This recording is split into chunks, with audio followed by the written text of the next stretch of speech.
الله أكبر الله أكبر الله أكبر الله أكبر أشهد أن لا إله Ibu masih mikir lagi. Malam hari raya Narto, dengarlah suara beduk itu bersahut-sahutan. Pada malam hari raya seperti inilah ayahmu pergi dengan tidak meninggalkan sepatah kata pun. Ayah, Keesokannya hari raya, selesai sholat, ku ampuni dosanya. kenapa ibu masih ingat lagi masa lalu itu? Ingetin orang yang udah gak inget kita lagi.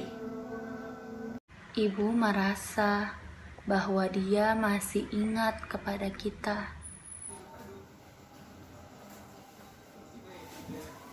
Mintarsi kemana, Bu? Mintarsi tadi keluar mengantar jahitan Narto. Mintarsi masih ngambil upah jahitan, Bu. Bukannya harusnya dia nggak usah kerja lagi sekarang? Biarlah Narto, karena kalau ia sudah menikah, kepandaiannya itu tidak akan sia-sia nantinya. Sebenarnya ibu mau bilang kalau penghasilanku nggak cukup buat makan kita sekeluarga kan, Bu? Bagaimana dengan lamaran itu, Bu? Mintarsi sepertinya belum mau bersuami Narto, tapi dari pihak orang tua lelaki itu terus mendesak ibu. Masalahnya, Bu, uang mereka kan banyak. Ah, uang Narto. Maaf, Bu. Bukan maksud aku menjual adik sendiri. Aku jadi mata duitan. Ya mungkin karena hidup yang penuh penderitaan ini. Ayahmu seorang hartawan yang mempunyai tanah dan kekayaan yang sangat banyak dan mewah di waktu kami menikah dulu. Tetapi kemudian, seperti pokok yang ditiup angin kencang, buahnya gugur karena uang Narto. Tidak Narto, tidak. Aku tidak mau merasakannya dua kali. Aku tidak mau adikmu bersuamikan seorang hartawan. Biarlah aku saja sendiri. Biarlah ia hidup sederhana. Ia mestilah bersuamikan seseorang yang berbudi tinggi. Mesti itu, mesti. Kalau misalnya bisa dua-duanya, Bu, ada harta, ada budi. Di manakah mencarinya Narto? Adikmu Mintarsi hanyalah seorang gadis biasa. Apalagi keadaan kita ini sekarang lagi susah. Kita tidak punya uang. Bahkan beberapa hari lagi uang simpananku yang terakhir pun akan habis. Ini semua karena ulah ayah. Hingga Mintarsi harus menderita pula. Sejak kecil, dia sudah merasakan pahit getiran kehidupan. Kita harus mengatasi ini, Bu. Harus. Ini kewajibanku sebagai abangnya. Aku harus berusaha lebih lagi. Kalau saja aku punya uang 1 juta. Buat perkawinan Mintarsi, 500.000 rupiah saja sudah cukup Narto. Setelah Mintarsi nanti, datanglah giliranmu Narto. Aku menikah, Bu. Mana bisa aku mikirin buat diriku sekarang ini, Bu. Sebelum ibu dan saudara-saudaraku senang karena hasil jerih payahku. Aku merasa bahagia kalau kau bahagia Narto. Karena nasibku bersuami tidak benar-benar baik. Dan kata orang, kalau kebahagiaan itu akan turun kepada anaknya. Malam hari raya sewaktu dia pergi itu, aku tidak tahu apa yang harus aku lakukan. Tetapi Maimun lambat bener pulang hari ini, Bu. barangkali banyak yang harus ia kerjakan. Karena katanya mungkin bulan depan dia akan naik gaji. Betul, Bu, itu. Maimun memang pintar. Otaknya encer. Tapi kita nggak punya uang lagi buat membiayai dia sekolah. Tapi kalau dia mau berusaha, aku yakin dia pasti berhasil. Narto, siapa gadis yang sering kulihat bersepeda bersamamu itu? Ah, dia cuma teman sekerja, Bu.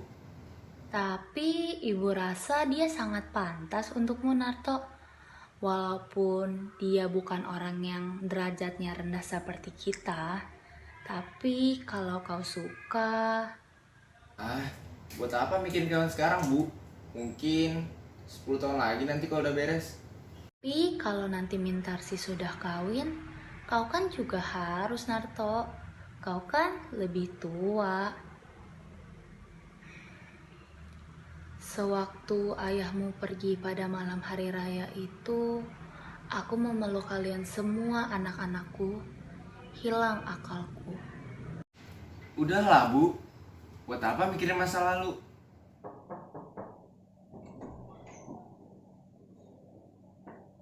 Lama menunggu ya, Bu? Bang, Ah, enggak. Agak lambat hari ini, Mun. Di mana kau berbuka puasa tadi? kerja lembur, Bu. Tadi aku berbuka puasa bersama teman-teman di kantor. Ya nggak apa-apa sih, hitung-hitung buat perkawinan Mintarsi juga. Mana Bu si Mintarsi? Mengantar jahit.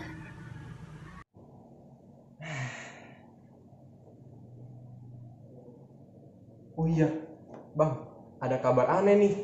Masa ya, tadi pagi aku berjumpa dengan seseorang yang mirip sekali dengan ayah. Oh, begitu. Iya, Bang. Waktu Partito berbelanja di Sentral, tiba-tiba ia bertemu dengan seseorang yang sudah tua. Kira-kira sih katanya berumur 60 tahun. Ia kaget karena katanya orang tua itu mirip sekali dengan Raden Saleh. Tapi anehnya, orang itu menghilang dari kerumunannya. Ah, nggak mungkin dia ada di sini. Aku juga berpikir kalau ia sudah meninggal dunia atau keluar negeri sudah 20 tahun yang lalu semenjak ia pergi pada malam hari raya seperti ini. Ada orang yang mengatakan dia di Singapura, Bu. Tapi itu sudah 10 tahun yang lalu. Waktu itu kata orang yang melihat dia mempunyai toko yang sangat besar di sana.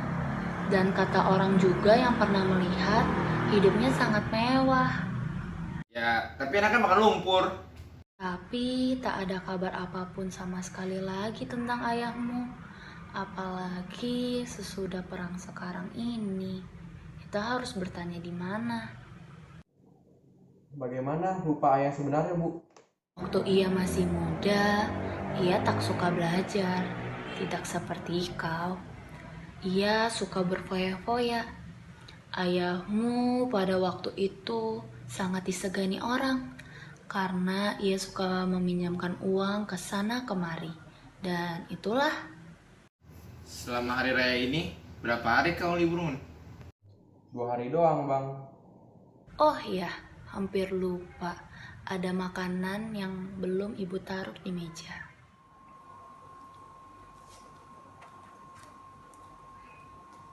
Pak Tirto bertemu orang tua itu kapan, Mun? Kemarin sore, Bang. Kira-kira jam 6:30. Gimana pakaiannya? Katanya sih tak begitu bagus lagi. Pakaiannya sudah compang-camping dan kopiannya sudah hampir putih. Oh, begitu. Kok masih ingat rupa ayah, Bang? Nggak ingat lagi aku. Seharusnya Abang ingat, karena umur Abang waktu itu sudah 8 tahun. Sedangkan aku saja masih ingat, walaupun samar-samar. Nggak ingat lagi aku. Udah lama aku lupain dia.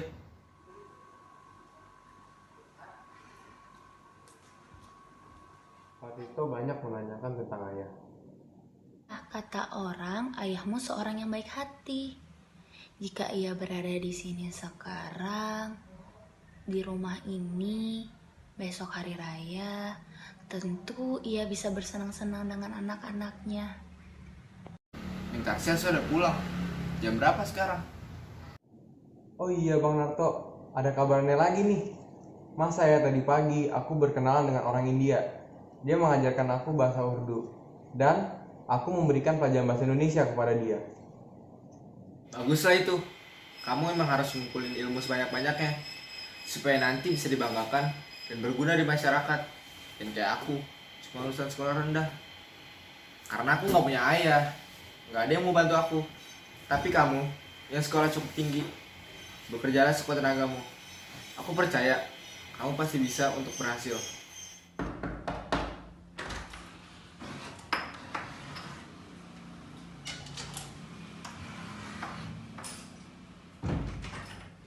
Ah, semuanya udah buka puasa. Tadi kami menunggu kau. Mengapa lama? Makanlah.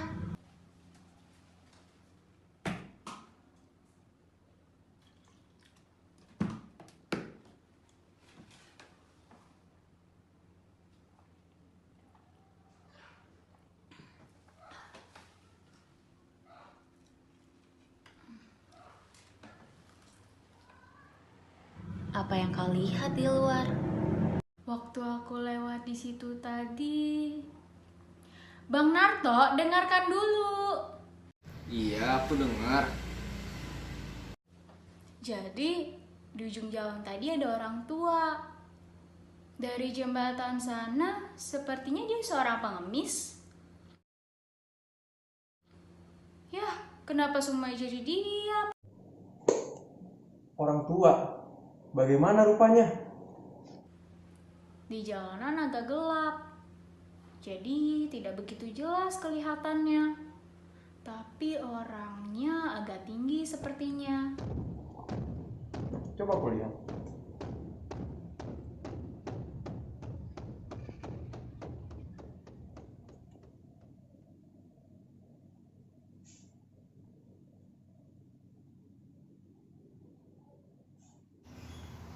Siapa, Mun?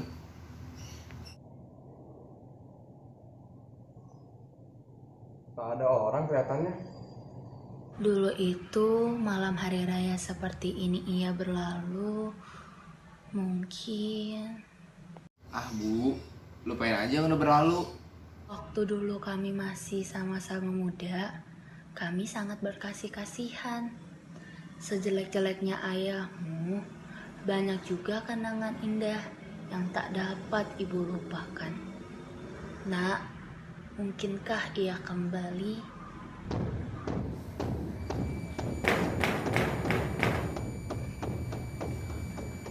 Permisi, apakah benar ini rumah Nyonya Saleh?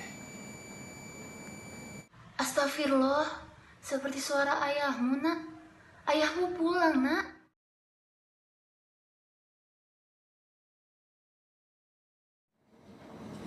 Tina, benarkah itu kau, Tina? Saleh, engkau Saleh. Engkau banyak berubah, Saleh. Iya, aku sudah berubah, Tina.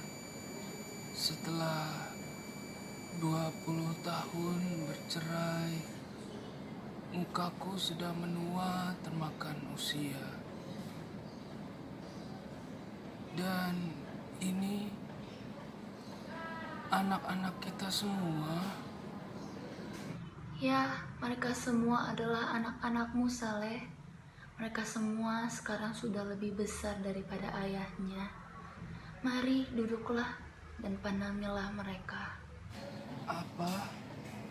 Apakah aku boleh masuk dan duduk bersama mereka, Tina? Tentu saja boleh. Mari.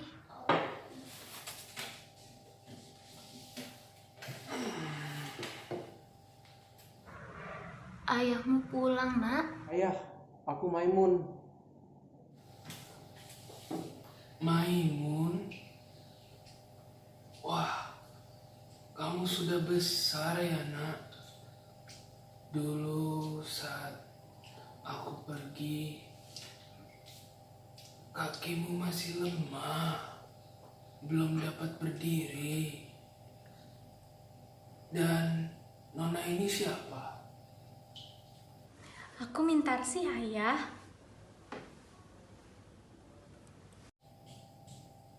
Jadi kamu yang bernama Mintarsi. Aku sudah dengar dari jauh kalau aku mendapat seorang anak lagi. seorang putri. Kamu mirip sekali seperti saat ibumu muda. Aku senang sekali, tak tahu apa yang harus kulakukan. Aku sendiri tidak tahu bagaimana harus mulai berbicara.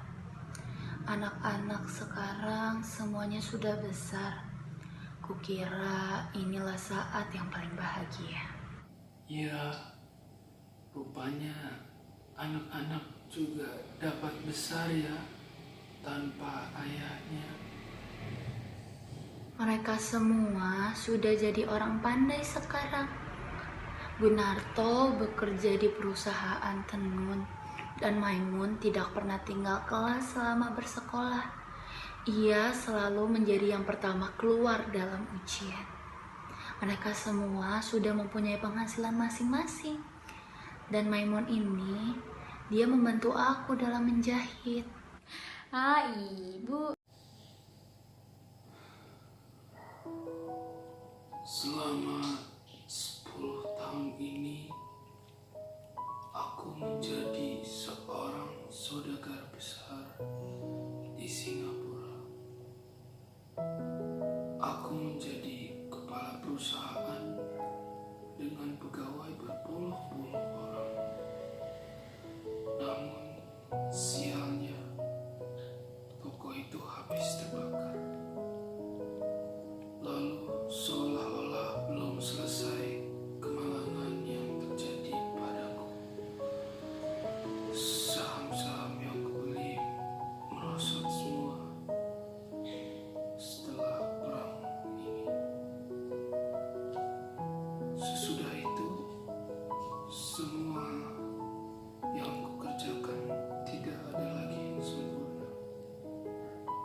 Sementara aku sudah mulai tua. Lalu, pada saat itu, tempat tinggalku, keluargaku, istriku, tergambar di depan mata dan jiwaku. Pada saat itu, aku merasa harus kembali ke kalian semua.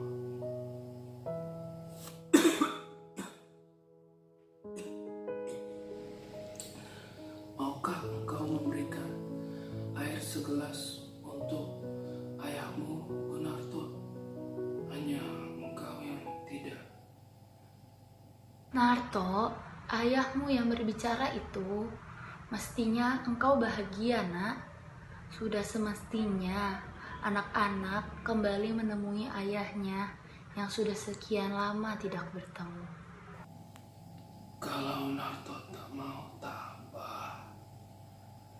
Biar kau saja, Maimun. Maukah engkau mengambilkan ayahmu air segelas? Baik, Ayah. Maimun, Kapan kamu mempunyai ayah? Gunarto, Kami nggak punya ayah, Bu. Kapan nggak punya seorang ayah? Gunarto, apa katamu itu? Kami nggak punya ayah.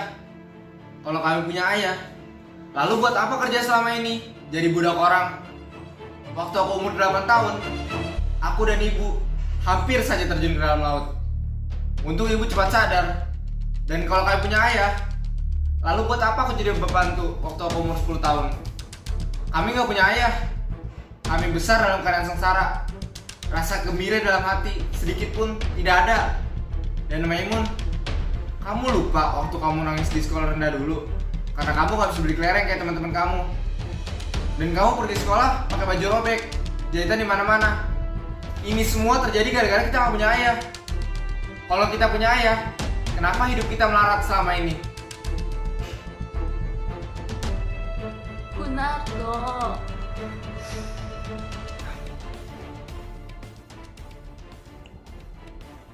Tapi Bang Narto, ibu saja sudah memaafkannya. Kenapa kita tidak? Ibu seorang perempuan. Waktu aku kecil dulu, aku pernah menangis di pangkuan ibu karena lapar, dingin, dan penyakitan. Dan ibu selalu bilang, ini semua adalah kesalahan ayahmu. Ayahmu yang harus disalahkan. Lalu kemudian, aku jadi budak suruhan orang lain. Dan ibu mencuci pakaian kotor orang lain. Aku nggak butuh pertolongan orang lain. Ya, orang yang meninggalkan anak dan istrinya dalam keadaan sengsara. Tapi aku sanggup jadi orang berharga. Meskipun aku nggak mengenal kasih sayang seorang ayah. Waktu aku berumur 18 tahun, tak lain yang terbayang di mataku hanya ayah sesat. Lupa ya kepada anak dan istrinya. Ia juga lupa kepada kewajibannya karena nafsunya membawanya ke pintu neraka. Utangnya yang ditinggalkan kepada kita bertimbun-timbun. Sampai-sampai buku tabunganku yang disimpan oleh ibu ikut hilang juga.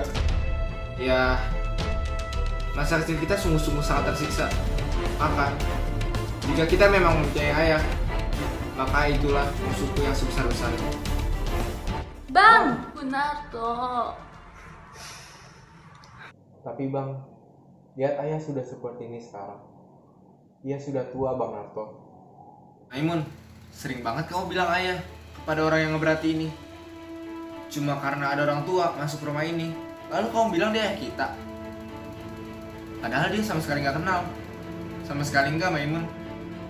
Coba kamu lihat, apakah kamu bisa rasain kamu ngomong sama ayah kamu?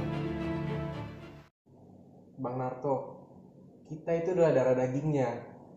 Bagaimanapun buruknya kelakuan dia, kita tetap anaknya yang harus merawatnya. Jadi, maksud kamu ini kewajiban kita. Sesudah ia melepas hawa nafsunya di mana-mana, dan sekarang dia kembali karena sudah tua. Dan kita harus memeliharanya. Enak banget. Narto, mengapa engkau tega berkata begitu kepada ayahmu, ayah kandungmu? Ayah kandung? Emang bener, Bu Narto dulu punya ayah. Tapi dia udah meninggal 20 tahun lalu. Dan Bu Narto yang sekarang adalah Bu Narto yang dibentuk oleh diri sendiri. Dan aku gak pernah berhutang budi kepada siapapun. Aku merdeka, Bu. Aku memang berdosa dulu itu. Aku mengaku.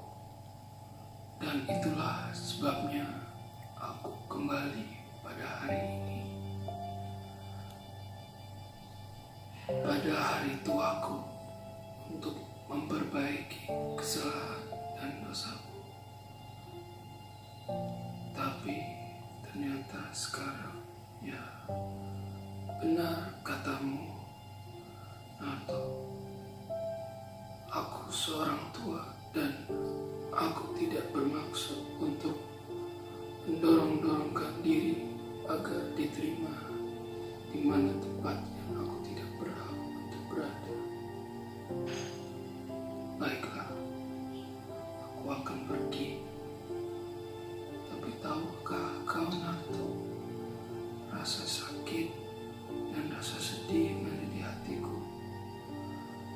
Aku yang pernah dihormati, orang kaya yang memiliki uang berjuta-juta banyaknya, sekarang diusir sebagai pengemis oleh anaknya sendiri.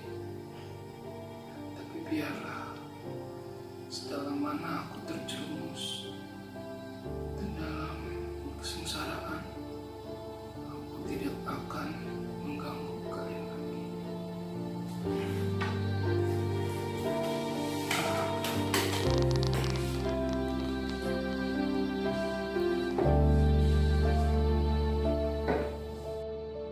Tunggu dulu ayah. Jika Bang Narto tidak mau menerima ayah, aku yang akan menerima ayah. Maimun, apa pernah kamu terima pertolongan dari orang tua seperti ini?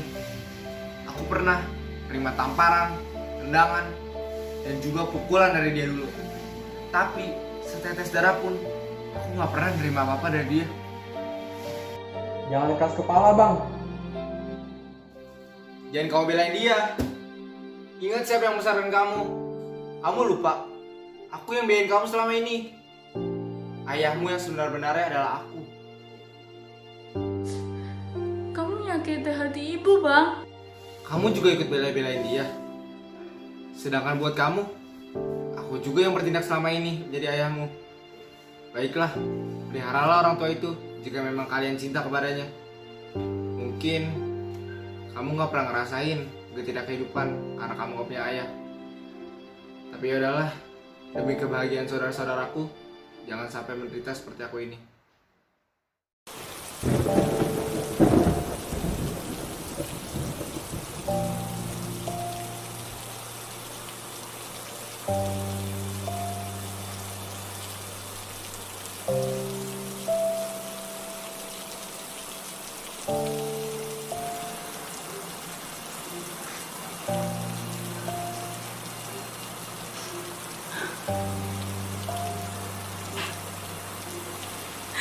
Ayah.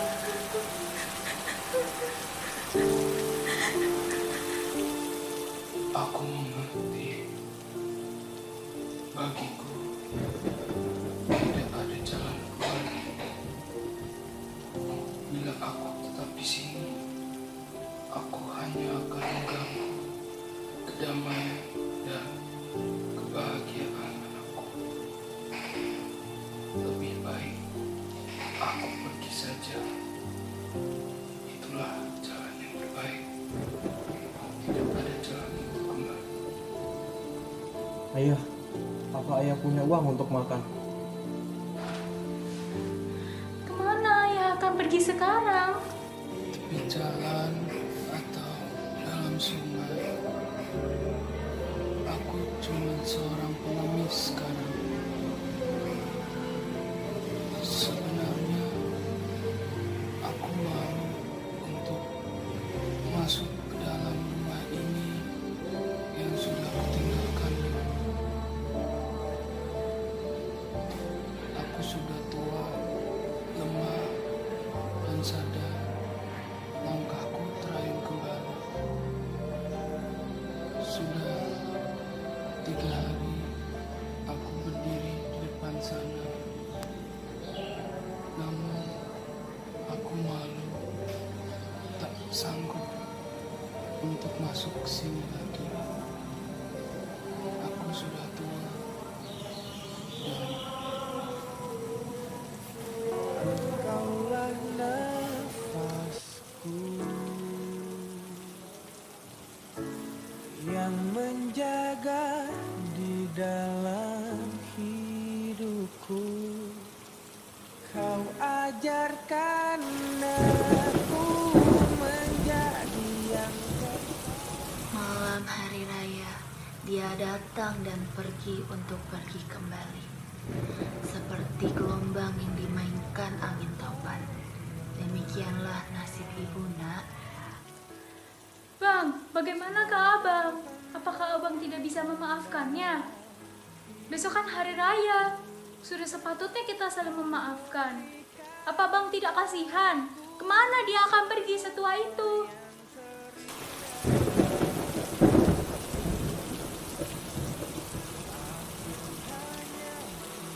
Bang, kau tidak ada rasa kasihan dan tanggung jawab terhadap adik-adikmu ini yang membutuhkan seorang ayah. Bang, dalam hujan lebat seperti ini, abang suruh ayah pergi. Dia ayah kita bang, ayah kita sendiri. Jangan kalian ngeliatin aku. Kenapa aku doang yang disalahin? Aku udah kehilangan semua rasa itu. Sekarang kalian harus pilih, dia atau aku. Tidak, aku akan panggil kembali ayahku pulang. Aku tidak peduli apa yang abang mau lakukan. Kalau perlu, bunuh saja aku kalau abang mau. Aku akan panggil ayahku. Ayahku pulang. Ayahku mesti pulang. Maimun kembali. Engkaulah nafasku yang menjaga di dalam hidupku. Mana ayah bang? Mana ayahmu? Aku tidak melihatnya. Hanya baju dan kopiahnya saja yang aku dapati.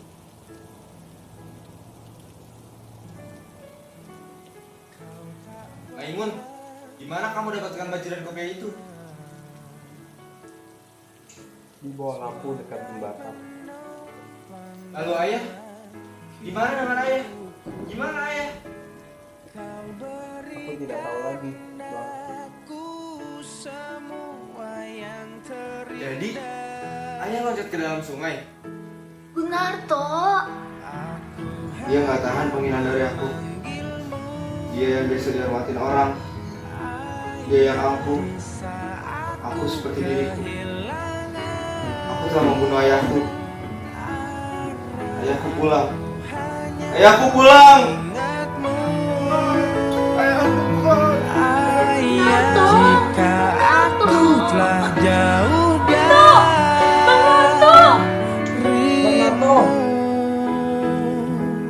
aku hanya memanggilmu. Begitulah akhir dari kisah ini. Raden Saleh yang telah putus asa dan tidak diterima Gunarto anaknya itu mengakhiri hidupnya. Begitu banyak anak yang sudah beku hatinya terhadap orang tuanya yang sudah lama menghilang, lalu datang lagi untuk kembali bersama dengan keluarga lamanya. Apakah salah jika ia merindukan hangatnya keluarga? Padahal kalau dipikir-pikir, tanpa ayah, kita tidak akan ada di muka bumi ini. Hendaklah kita saling memaafkan di bulan suci Ramadan ini, menyambut hari raya yang segera tiba.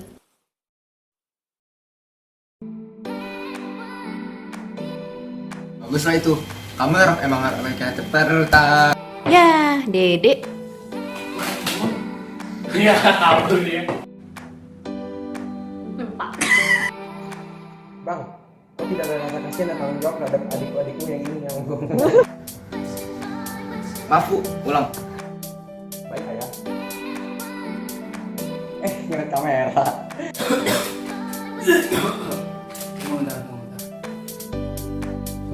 Jadi, tadi di ujung jalan